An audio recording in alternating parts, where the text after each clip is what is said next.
Hello everybody, Psychic Krystaline here, and welcome to my updated video on Brian Laundrie and Gabby Petito. So at this point, both of their remains have been found.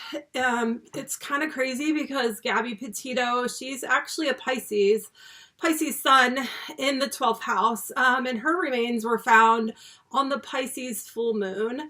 And then almost exactly a month later, we've come to find out by the identification of dental records, that Brian Laundrie's been found, and he was found about a month later on the Aries full moon. And so it's kind of interesting, on the full moons, both of them were, found around, almost exactly a month apart from each other. And so what I want to do is update you guys on, at the end of the video, I'll post my notes from, when I originally meditated and everything I got. And now that his remains have been positively identified, what I want to do is talk about some of the hits I was getting on Brian's case and the pieces that are coming together. And so the first thing being, what I kept hearing was, look in my zipper. And so on the day that Brian's remains were found, the FBI revealed that Brian Laundrie's backpack with a notebook were found near partial remains. And so I kept thinking, look in my zipper, and I kept telling everybody I saw that he had committed suicide and had left a note in his backpack, or in somewhere with a zipper. And so we've gotten validation, and I'm wondering also, his parents, they found this dry pack, so it's possible the notebook is, from what we've heard from the Northport police, this notebook is salvageable. So it's likely it was either in this dry bag, or it's possible, because like I've been telling you guys from the start, I've seen that Brian Laundrie committed suicide by hanging in a tree. And so as we saw with all of the aerial view on the day that he was found, the FBI had tents set up right underneath a huge tree. So for me, the location fits with hanging by tree.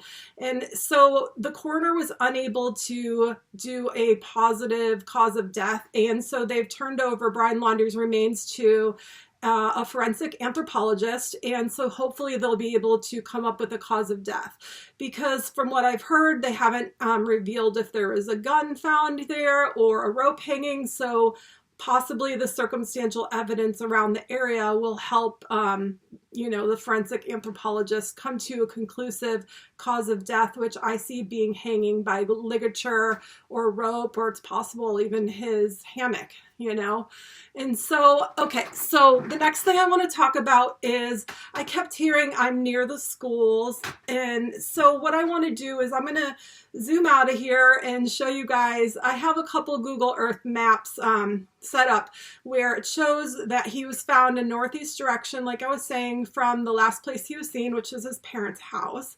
And so there are two schools which are very close to the area in the park. And so Brian's remains were found also in, I'm not sure how to say it because it's this Native American sounding name, but I have it written down, Myakahatchee Park or something like that. And so also, remember I was telling you guys, I kept hearing a specific name in my head popping in that was the school, and I thought it was the name of the town, but I was having a hard time hearing what I was actually interpreting what I was hearing, and I kept hearing the first letter being a W when actually the first letter was an M. So in my meditation, in my notes, you'll see at the end, I kept hearing Wachitakawa or Wachika or something like that, and instead of the W, it was actually, he was found in Myakahatchee. I'm not sure how to say it, but it's this nature reserve with this native sounding name, and it's actually where his car was parked. So let's get into, I'll show you a couple of those maps with the school marked and, the geographical area in regards to where his house is and where his car was found and everything. So let's look at that. Thanks.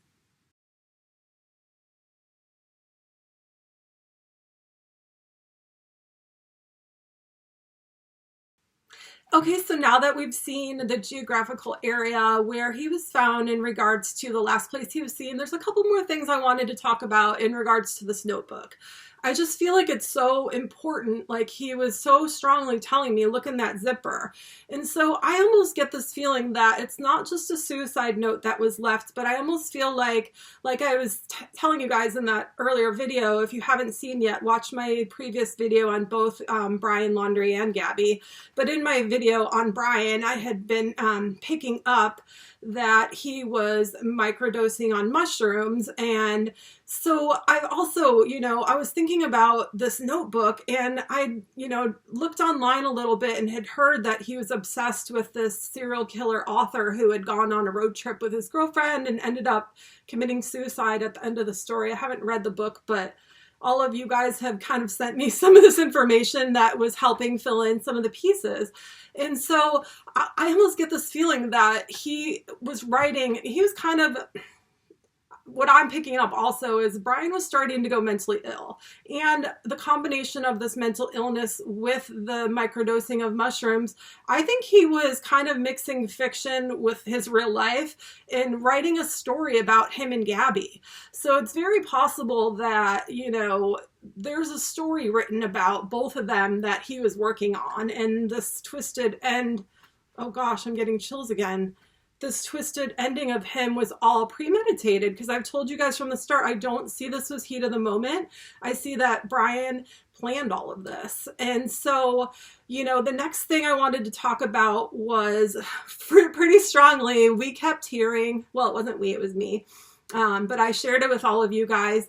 Brian kept telling me we used to play on the swings. And so with the reference to the school, I was kind of assuming, like I say, I should never kind of put these things together. They come through raw, but the swings were actually not at a school. They're at this Carlton Reserve in the Mayakachi, I'm not sure how to say it, but that park where he was found, there's two areas where there's a rope swing, where it's just like a foot swing, which is very, very close to the area where his remains were found. But there's also a swing where he has been photographed with his nephew on. That's more of like you sit on it and swing, and that one is by the slough. And so what I'm going to do is show you a couple pictures of where these rope swings are in relation to where Brian's remains are found. And I also was able to grab a picture off of Brian's Instagram before it was taken down. Like, his whole Instagram's been taken down, but there is this picture of him with his nephew on this swing. And so let's show that to you. And then I'll tie this up and kind of, I have a little bit more new insight also into the parents and a couple things that I'll get into, but I just want to show you the map of where these swings are and the picture of him with his nephew. So let's check that out too.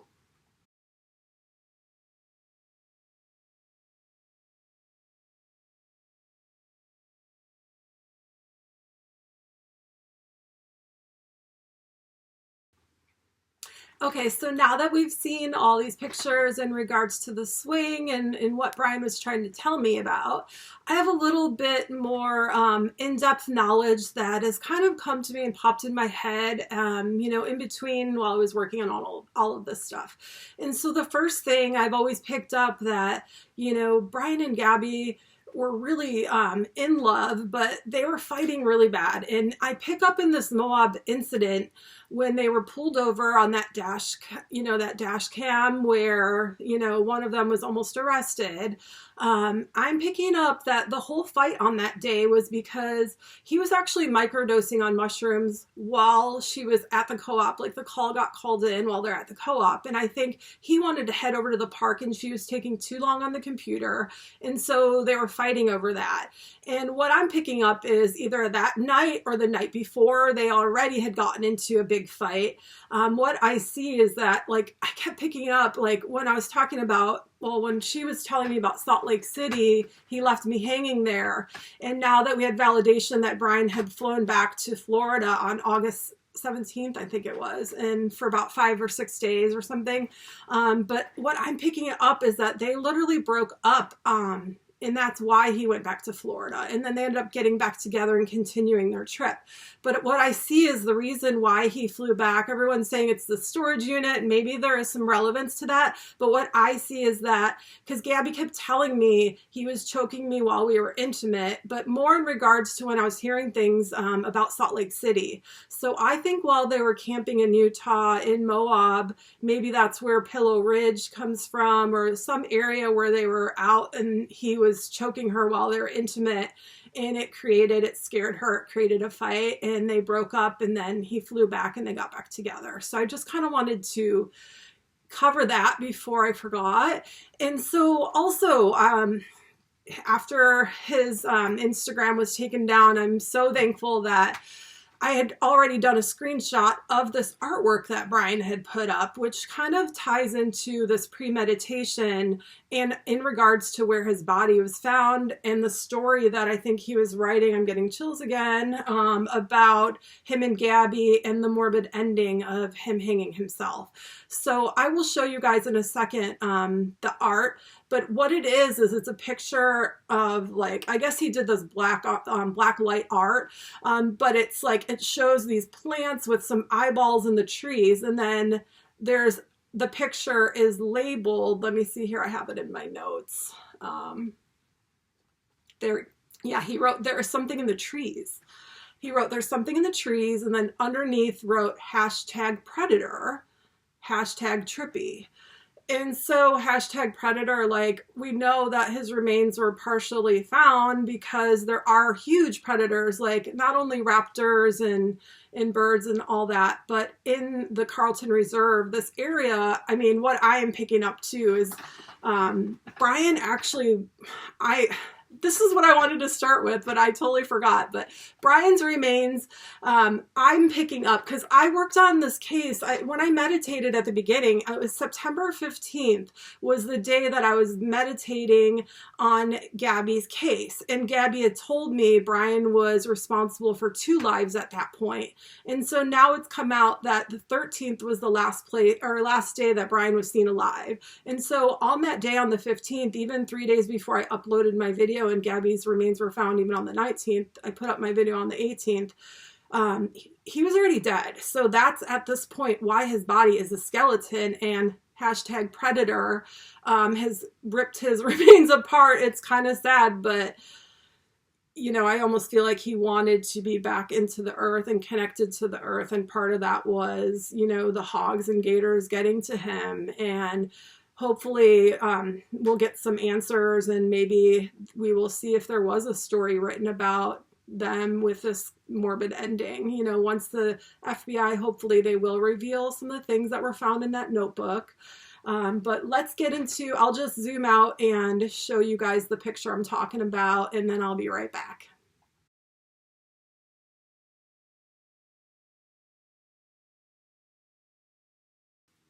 All right, I'm back. And so as you can see at the bottom of that picture, it's dated July of 2020, which is about a year exactly before Gabby and Brian were on that road trip. So I'm not sure if they were broken up at that point and he had been planning this for a while. I don't know, but it's kind of interesting that it came full circle almost a year later when he was choking her in the desert, and so sad all of this stuff came out. And so what I wanted to do also is just talk about a little bit about Brian Laundrie's parents.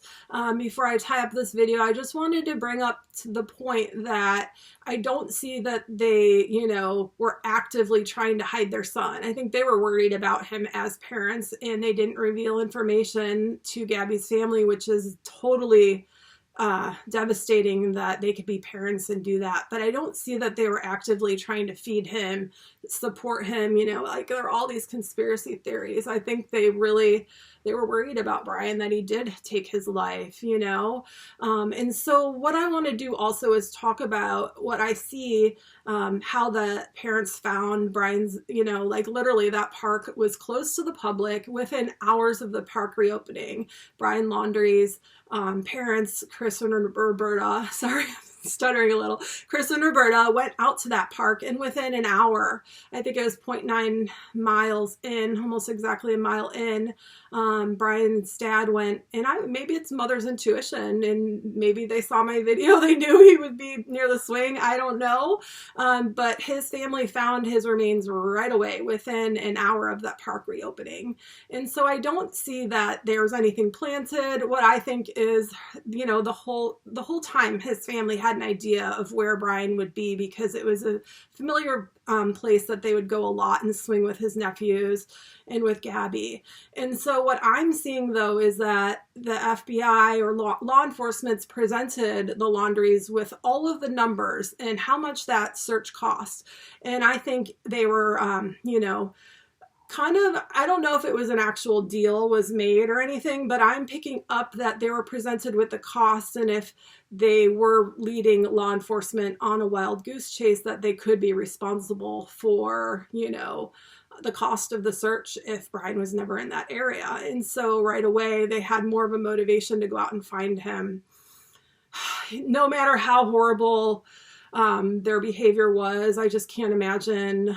They were hundreds of feet away from where Brian's remains were found, and that has to be crazy for both of them to find that dry bag. And you know, it is what it is. But I want to send prayers out to Gabby's family again, and sending out good energy for the Petito Foundation to be successful and to continue helping other women or men get out of toxic relationships, and also bring awareness to so many missing person cases. People go missing every day. I mean, I've been working on it for years, but I feel like what's great is Gabby's case is bringing all of these other missing people into the limelight. So hopefully we can find more people and bring them home and have more families that will have closure. So thanks for sticking around. And right here at the end, I'll show you my notes on what I was getting on Brian's case and Gabby's case. And if you haven't had a chance to like and subscribe this video and watch my other two videos on Brian and Gabby, so that's kind of the things I'm talking about in this video might make more sense to you. Thank you all for your support and love, and until the next time, I guess. Blessings. Thank you.